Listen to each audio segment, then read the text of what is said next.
मीरा रो रही है और रिश्तेदार आते हैं समझाने के लिए कि मीरा मत रो। घर वाले समझाते हैं मत रो, क्यों रोती है। तो मीरा कहती है कि आप नहीं जानते, मेरा दर्द न जाने कोई।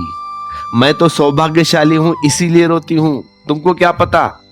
वो कृष्ण करीब आ रहे मेरे, अब मिलन मेरा पास है इसलिए मैं रोती हूं।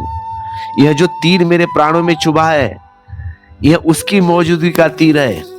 तो मुझसे मेरा दर्द मत छीनो, मुझे सांत्वना मत दो, कोई जरूरत नहीं है।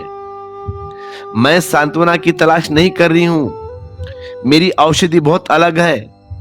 उस प्रभु से जब मिलन होगा तभी ये आंसू बंद होंगे। मेरा दर्द न जाने कोई, घायल की गति घायल जाने। ऐसी पीड़ा तुमने जानी नहीं, यह तुम्हारा अनुभव नहीं, तो तुम कैसे समझ पाओगे। तुम मुझे नहीं समझा पाते, लेकिन मैं तुम्हारी नासमझी को समझ पाती हूं। स्वभावतः हम उतना ही समझ पाते हैं जितना हमारा अनुभव है, एक्सपीरियंस है। अनुभव से ज्यादा हमारी समझ नहीं होती, ना हो सकती है। तुम गीता पढ़ो, कुरान पढ़ो, बाइबल पढ़ो, तुम उतना ही समझ पाओगे जितना तुम समझ सकते हो। तुम सागर के पास भी चले जाओ तो उतना ही ला पाओगे जितना तुम्हारा पात्र है।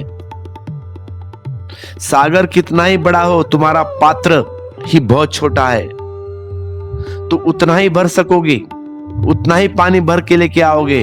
तुम वही खोज लोगे जिसका तुम्हें अतीत में अनुभव हुआ है।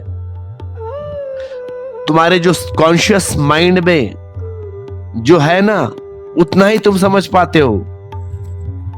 नहीं तो गीता सुन के जो अर्जुन को हुआ है, हम तो पूरी गीता कितनी बार पढ़ते हैं। अर्जुन ने एक बार सुनी है भगवान से और अर्जुन बदल गया, लेकिन हम तो रोज गीता पढ़ते हैं लेकिन हम बदलते नहीं है, क्योंकि हमारा पात्र बहुत छोटा है।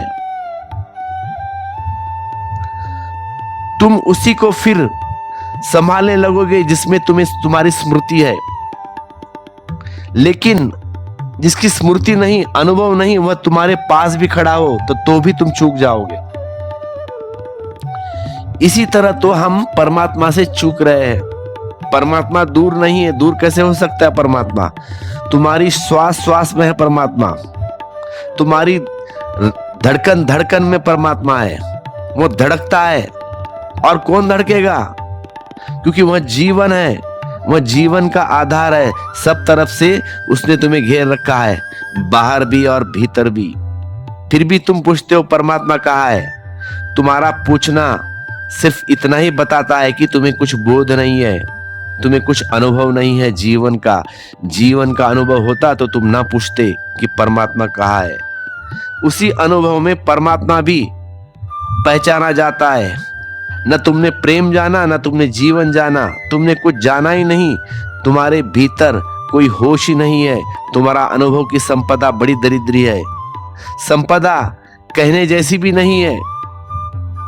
तुमने जाना क्या है?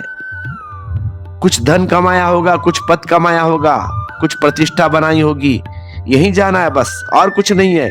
इन जानकारियों से परमात्मा को जानने का कोई भी संबंध नहीं है। यह तो ऐसे ही है जैसे लोहार के हाथ में सोना दे दो आप। जिसने लोहा ही लोहा जाना है वह सोने की कदर नहीं पहचान सकेगा, इम्पॉसिबल। जैसे छोटे बच्चे के हाथ में आप हीरा दे दो, वो पत्थर बोल के फेंक देगा। ऐसा है, ऐसे हो तुम।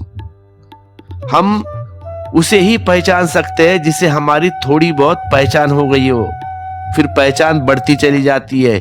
इसीलिए इस जगत में सद्गुरु समझ में नहीं आते, नहीं आ सकते। उनको समझने का प्राथमिक आधार भी हमारे भीतर नहीं है। ABCD भी नहीं है, बाराखड़ी भी नहीं है हमारे पास। इसीलिए हमें पता नहीं रहता। हम सुनते हैं लेकिन बदलते नहीं।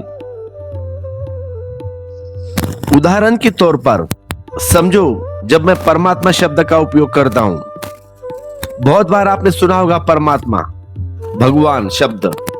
आवाज तो पड़ती है निश्चित कानों के ऊपर, शब्द सुनाई पड़े और शब्द से तुम परिचित हो। You are very well know what is the meaning of God. भाषा में शब्द का क्या अर्थ है वह भी तुम्हें मालूम है, लेकिन जीवंत कोई अनुभव नहीं है तुम्हारे पास। तो परमात्मा शब्द गूंजता है और खाली का खाली निकल जाता है। तुम्हारे भीतर कोई तरंग नहीं उठती। तुम लेते हो नाम कृष्ण का, तुम लेते हो नाम जीसस का, गुरु नानक जी का, लेकिन भीतर कोई तार नहीं छिड़ता तुम्हारे, ना कोई मस्ती छा जाती है, ना तुम डोलने लगते हो। लेकिन कोई कहे धन तो तुम समझ में आता है। एक छोटी सी कहानी कहे तो, दो व्यक्ति है रास्ते पर चले जा रहे हैं, मित्र। बाजार में था, बड़ा शोरगुल था, दुकानें चल रही थी, बहुत सारी खरीदी बिक्री थी। त्योहार का होगा दिन, ग्राहक मोल तोड़ कर रहे थे, मेला भरा था। और तभी दूर पहाड़ पर बने हुए मंदिर की घंटियां बजने लगी। एक उनमें से ठिठक कर खड़ा हो गया और सिर झुकाकर। दूसरे ने पूछा, क्या कर रहे हो? उसने कहा, तुम्हें सुनाई नहीं पड़ा? मंदिर की घंटी बज रही है, आरती हो रही है शायद। कितनी प्यारी घंटी है, कितनी अच्छी बज रही है। उस दूसरे आदमी ने कहा, हद हो गई भाई, इस बाजार के शोरगुल में कहां मंदिर की घंटियां तुम्हें सुनाई पड़ रही है? कहां से सुनी तुम्हें? यह तो कोई सुनाई नहीं पड़ती बात। मैं भी तुम्हारे साथ खड़ा हूं, आवाज तो मुझे नहीं आ रही है, मुझे कुछ सुनाई नहीं पड़ रहा, और तुमने कहां से सुनी? असंभव मालूम होता है इतने शोरगुल में और आवाज मंदिर की घंटी की। तो उस पहले व्यक्ति ने अपने खिसे में से 1 रुपया निकाला और जोर से रास्ते पर गिरा दिया। उसकी खनखन की आवाज, और कोई 20 आदमी इकट्ठा खड़े हो गए वहां पे कि किसका पैसा गिरा है। उस पहले आदमी ने कहा, देखा, इस भरे बाजार में, इस भीड़ में भी 1 रुपए की सिक्के की आवाज लोगों को सुनाई पड़ती है, लेकिन मंदिर की घंटी की आवाज सुनाई नहीं पड़ती। तुम्हें वही सुनाई पड़ता है जो तुम समझते हो, जिसमें तुम्हारा इंटरेस्ट है। ये जो इकट्ठा हुए लोग हैं, रुपए की आवाज के अतिरिक्त इनके जीवन में दूसरा कोई संगीत नहीं है। तो भरी बाजार, आवाज में शोरगुल, लेकिन एक छोटे की सिक्का जैसे ही गिरता है तक्षण वह उन्हें सुनाई पड़ता है। इसीलिए मैंने आपसे ये कहानी कही है। तुमने देखा, रात में मां सोती है बच्चे को लेकर, तूफान उठे, आंधी उठे, बादल गरजे, बिजली चमके, सोई रहती है, नींद टूटती है? नहीं, बिल्कुल नहीं टूटती नींद। लेकिन बच्चा थोड़ा सा भी आवाज निकाले, कुनकुन, उसकी तुरंत नींद टूट जाती है।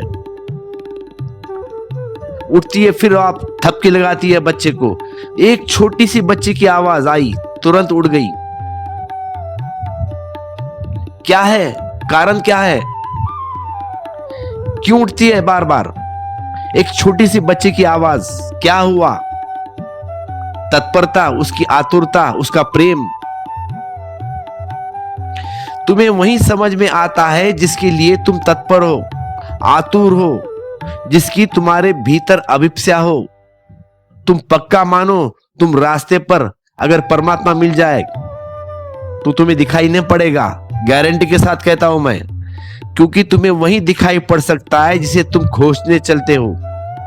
हम जो खोजते हैं हमें वही मिलता है, जो हम खोजते नहीं वह मिलता नहीं है। तुम सभी एक ही दुनिया में रह रहे हो, लेकिन यह कहना ठीक नहीं कि तुम एक ही दुनिया में रह रहे हो। सब अपनी अपनी दुनिया में रह रहे हैं, क्योंकि सभी के अनुभव अलग अलग है। इसीलिए संसार में, इसी बाजार में मीरा भी गुजरती है, कृष्ण भी गुजरते हैं, लेकिन मीरा को आवाज सुनाई पड़ती है, लेकिन तुमको नहीं सुनाई पड़ेगी। तुम हंसोगे, कहोगे पागल, तुम्हारा दिमाग खराब हो गया क्या? यहां कहां से कृष्ण, कहां बांसुरी कृष्ण की? लेकिन मीरा को सुनाई देगी। मीरा की बात तुम्हें बेबूझ मालूम पड़ेगी, मीरा की बात बेबूझ लगी होगी लोगों को उस वक्त। तो मीरा कहती है, मेरा दर्द न जाने कोई। इसलिए मीरा कहती है कि मेरा दर्द न जाने कोई।